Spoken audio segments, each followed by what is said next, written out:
ആമക്കാവ് ഭഗവതി ക്ഷേത്രത്തിലെ പൂരം വെള്ളിയാഴ്ച ആഘോഷിക്കും. ദേവസ്വം കമ്മിറ്റിയുടെയും വിവിധ ആഘോഷ കമ്മിറ്റിയുടെയും നേതൃത്വത്തിൽ വൈവിധ്യമാർന്ന ആഘോഷ വരവുകൾ ഉണ്ടാകും. പൂരാഘോഷം CCTV പ്രാദേശികം ചാനലിൽ തത്സമയം സംപ്രേഷണം ചെയ്യും.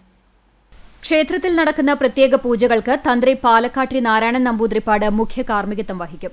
5 ആനയും പഞ്ചവാദ്യത്തോടുകൂടി ദേവസ്വത്തിന്റെ എഴുന്നള്ളിപ്പ് വൈകിട്ട് 3-ന് ക്ഷേത്രാങ്കണത്തിൽ നിന്ന് ആരംഭിക്കും.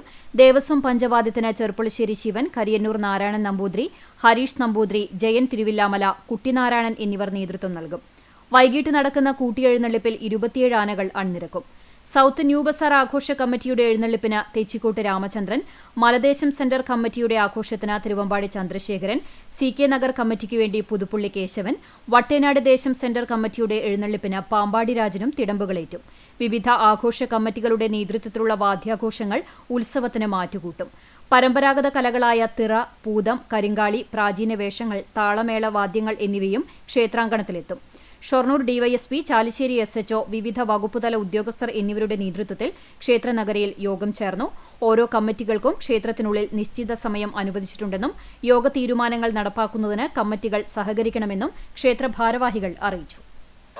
മാർച്ച് 14 കാലത്ത് തന്ത്രി പൂജ ഉണ്ടാവും. അത് കഴിഞ്ഞ് പൂരം ഉച്ചയ്ക്ക് 3 മണിക്ക് ദേവസ്വം പൂരം എഴുന്നള്ളിക്കും. അതിന് പ്രാദേശിക പൂരങ്ങൾ അതിന് ശേഷം 5:15 മുതൽ ക്ഷേത്ര മൈതാനിയിലെത്തും. 5:15 മുതലാണ് ക്ഷേത്ര മൈതാനിൽ പ്രാദേശിക പൂരങ്ങളെത്തുക. 19 ആനപ്പൂരങ്ങളും ബാക്കി 13 മറ്റ് കാഴ്ചകളുമാണ് ദേവസ്വത്തിൽ ഈ പ്രാവശ്യം എത്തുന്നത്. 96 ദേശത്തു നിന്നായിട്ട് എത്തിച്ചേരുന്നത്. ആനകൾ ഒരു 30 ആനകളാണ് ഇപ്രാവശ്യം രജിസ്റ്റർ ചെയ്തേക്കുക.